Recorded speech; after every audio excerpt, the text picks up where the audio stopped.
सरकार का बुलडोजर रोकने पप्पू यादव पहुंचे नालंदा।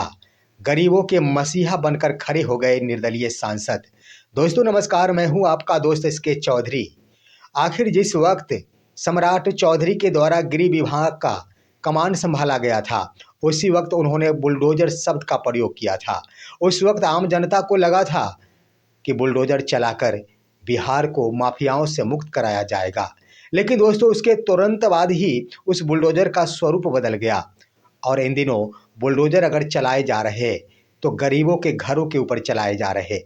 बुलडोजर अगर चलाया जा रहा तो गरीबों के दुकानों को कुचलने के लिए चलाया जा रहा है।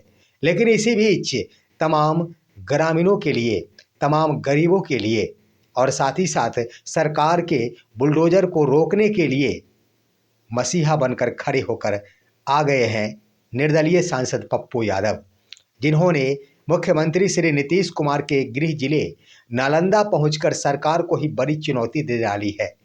उन्होंने बड़ा बयान भी दिया है। दोस्तों आइए आज के इस वीडियो में हम चर्चा करते हैं कि आखिर बुलडोजर का प्रयोग क्यों किया जा रहा और किस तरह पप्पू यादव सरकार को एक बड़ी चुनौती देती है। आइए इस पर विस्तार पूर्वक चर्चा करने से पहले मैं आपसे गुजारिश करना चाहूँगा, अगर आपने अभी तक हमारे इस चैनल शौर्या हिंदी न्यूज़ को सब्सक्राइब नहीं किए होंगे तो कृपया अभी सब्सक्राइब कर लेंगे। दोस्तों बुलडोजर का स्वरूप बदला और इन दिनों आप देखेंगे तो बुलडोजर का उपयोग सिर्फ अतिक्रमण मुक्त कराने के लिए किया जा रहा है। पूरे बिहार भर के जितने भी नगर क्षेत्र है वहाँ सड़कें को खाली कराया जा रहा है। हालांकि ये बात सत्य है कि यह सरकार के द्वारा किया गया कार्य कोर्ट के आदेश के अनुरूप हो रहा। सरकार के द्वारा, हाई कोर्ट के द्वारा ही यह आदेश निर्गत है कि सड़कों को, शहरों को अतिक्रमण मुक्त कराया जाए और इस पर सरकार कार्य कर रही है। लेकिन यहाँ पर सोचने वाली बात है कि कोर्ट ने क्या कहा था कि गरीबों को घर विहीन कर दिया जाए? क्या कोर्ट का आदेश है कि गरीबों को विस्थापित कर दिया जाए? क्या कोर्ट का आदेश है कि निसहाय व्यक्ति सड़क पर खुली छत में सोने पर मजबूर हो जाए और शहर को खाली कराया जाए? दोस्तों यहाँ पर हम कहना चाहेंगे सरकार के द्वारा आखिर कोर्ट के आदेश का पालन तो किया जा रहा, लेकिन सरकार अपना कर्तव्य जरूर भूल चुकी है। सरकार को यहाँ पर चाहिए था कि हर हाल में गरीबों को सबसे पहले बसा दिया जाता। जिन घरों को उजाड़ा जा रहा, जिन्हें रहने की कोई व्यवस्था नहीं है, सबसे पहले उनके लिए घर की व्यवस्था कर दी जाती। आखिर सरकार ही तो है, सरकार का ही तो दायित्व बनता है कि इन तमाम विस्थापित होने वाले परिवारों को घर देना, उन्हें खुली छत में सोने पर मजबूर नहीं होने देना। लेकिन सरकार आखिर 10वीं बार शपथ ग्रहण के बाद सबसे पहला अगर कार्य किया गया है तो गरीबों के ऊपर, महादलितों के ऊपर, निसहायों के ऊपर बुलडोजर चलाया गया है। दोस्तों इसी के क्रम में अब निर्दलीय सांसद पप्पू यादव के द्वारा बड़ा कदम उठाते हुए सरकार को ही बड़ी चुनौती पेश कर दी गई है। बीते दिन की बात मैं आपको बताता हूँ। उससे पहले आइए दोस्तों बेगूसराय की बात बताता हूँ।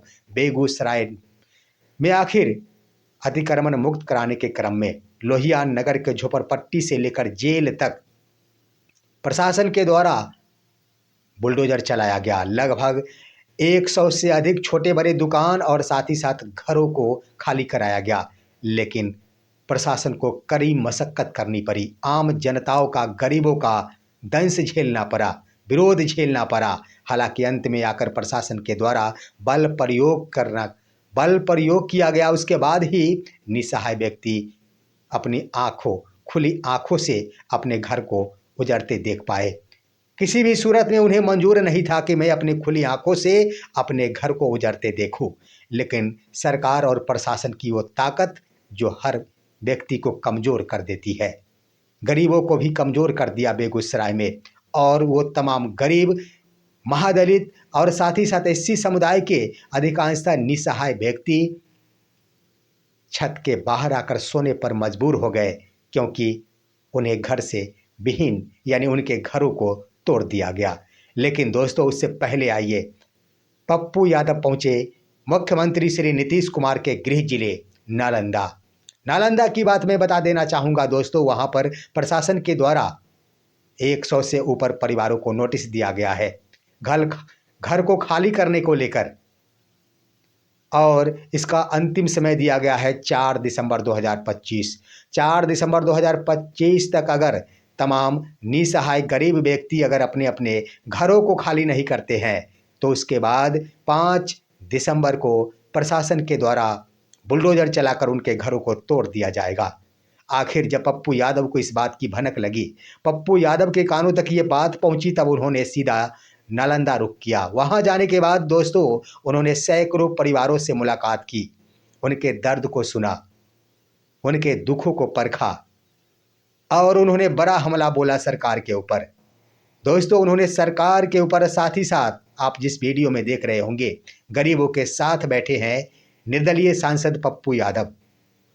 लेकिन इससे पहले आइए दोस्तों, गरीबों के साथ पप्पू यादव तो बैठे हैं, लेकिन पूरे बुलडोजर के क्रम में आप गौर करेंगे, जहां पूरे बिहार भर के शहरों को अतिक्रमण मुक्त कराया जा रहा है, वहां पर ना तो सरकार के पक्ष के कोई भी नेता और ना ही विपक्ष की ओर से किसी भी नेता के द्वारा आखिर बुलडोजर का विरोध किया गया। आखिर सत्ता पक्ष में शामिल कौन है? भाजपा है, जदयू है, चिराग पासवान है, उपेंद्र कुशवाहा है, जीतनराम मांझी है। लेकिन मैं बता देना चाहूँगा, सबसे ज़्यादा अगर घरों को तोड़ा जा रहा है तो पासवान समुदाय, महादलित समुदाय के घरों को तोड़ा जा रहा। लेकिन आखिर वो कौन सी मजबूरी है चिराग पासवान के ऊपर, वो कौन सी मजबूरी सता रही जीतनराम मांझी को, जिसके कारण वो गरीबों के लिए बोलने के आखिर हक नहीं रखते हैं? इसका मुख्य कारण है दोस्तों सरकार में शामिल होना। सरकार में शामिल होकर उनके आवाज़ को दबा दी गई।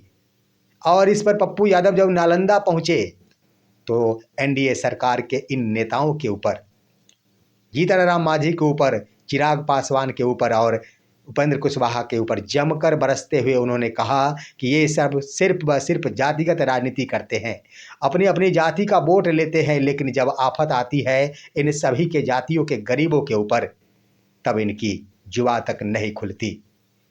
दोस्तों पप्पू यादव ने सरकार के लिए चुनौती पेश कर दी। उन्होंने कहा कि आखिर जिन घरों को अभी खाली कराने की बातें की जा रही है, जिन जमीन को अतिक्रमण मुक्त कराने की बातें की जा रही है, उसी जमीन पर आखिर सरकार के द्वारा इंदिरा आवास बनाया गया, उसी जमीन पर सरकार के द्वारा सड़क बनाई गई, उसी जमीन पर गरीबों के द्वारा बिजली लिया गया है और बिजली बिल भरा जा रहा है। 4 से 5 पुश्त उसी जमीन पर रहते आ रहे हैं, लेकिन आखिर सरकार के द्वारा उस पर इंदिरा आवास बनाकर जो खर्च किया गया, जब ये जमीन अवैध था, जब ये जमीन सरकारी था, तो इस पर इंदिरा आवास क्यों बनाया गया? इस मोहल्ले में जाने के लिए सरकारी सड़क का निर्माण क्यों कराया गया? इतने सारी राशियां जो खर्च हुई, इसकी जिम्मेदारी कौन लेगा? दोस्तों बड़ी बातें उन्होंने कह डाली। साथ ही साथ उन्होंने कहा कि 5 दिसंबर 2025 को प्रशासन की ओर से यहाँ बुलडोजर चलाकर इन गरीबों के घरों को खाली कराया जाएगा। लेकिन उन्होंने कहा कि मैं चुनौती देता हूँ, अगर बुलडोजर चलेगा तो हमारे लाश के ऊपर से चलेगा। जब तक पप्पू यादव है इन घरों के ऊपर बुलडोजर चलने नहीं देगा।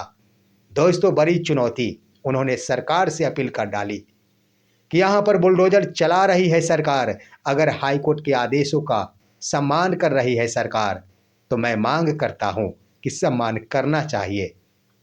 लेकिन उससे पहले तमाम गरीबों को 5-5 डिसमल जमीन देते हुए, उनका घर बनवाते हुए, उन्हें आवास देते हुए, उसके बाद ही इस सरकारी भूमि को अतिक्रमण मुक्त कराया जाए। दोस्तों इसके साथ साथ पप्पू यादव के द्वारा एक और बड़ा खुलासा किया गया। पप्पू यादव आखिर उस व्यक्ति पर भी निशाना साधे जिनके द्वारा पटना उच्च न्यायालय में मुकदमा दायर कर शहरों को अतिक्रमण मुक्त कराने का जजमेंट लिया गया है। पप्पू यादव का कहना है कि आज पूरे बिहार भर के शहरों को देख लिया जाए, पूरे बिहार भर के शहरों के जो भी गैर मजरूआ जमीन है उसे माफियाओं के द्वारा बेच दिया गया है और उसे बेचकर उस पर कई मंजिला मकान या फिर दुकान बना दिया गया, लेकिन उसे खोजने वाला कोई नहीं, उसे सरकार नहीं ढूंढ रही। उस ज़मीन पर आखिर किसने कब्जा, किसने अवैध रजिस्ट्री कराई है, इसके ऊपर छानबीन नहीं कर रही। लेकिन एक निसहाय व्यक्ति जिनके पास रहने के लिए एक छोटी-सी झुग्गी-झप्पी नहीं है, एक छोटा-सा कमरा नहीं है, उसे घर विहीन किया जा रहा है। यहाँ पर उन्होंने कहा कि सरकार को अमल करनी चाहिए, सरकार को विचार करनी चाहिए और गरीबों को विस्थापित करने से पहले उन्हें आवास मुहैया करा देनी चाहिए।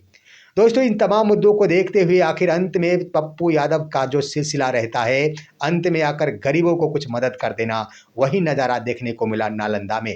अंत में आकर उन्होंने 8 ऐसे परिवार थे जो बीमारी से त्रस्त, गरीबी से त्रस्त, परंतु घर विहीन होने वाले थे। 8 व्यक्तियों को उन्होंने 10-10 हज़ार रुपए सहयोग राशि के रूप में दी। इस तरह से दिल जीत लिया और पूरे बुलडोजर के क्रम में तमाम राजनेताओं में एक मसीहा बनकर उभर कर खड़े हो गए निर्दलीय सांसद राजेश रंजन उर्फ पप्पू यादव। पप्पू यादव की इस कार्यशैली पर आप क्या कहेंगे? अपनी राय कमेंट के माध्यम से दीजिए। हमारे इस वीडियो को ज़्यादा से ज़्यादा लाइक और शेयर कीजिए और आप दीजिए अपने दोस्त को इजाज़त। हम फिर मिलेंगे आपसे अगले वीडियो में। तब तक के लिए कहते हैं नमस्कार।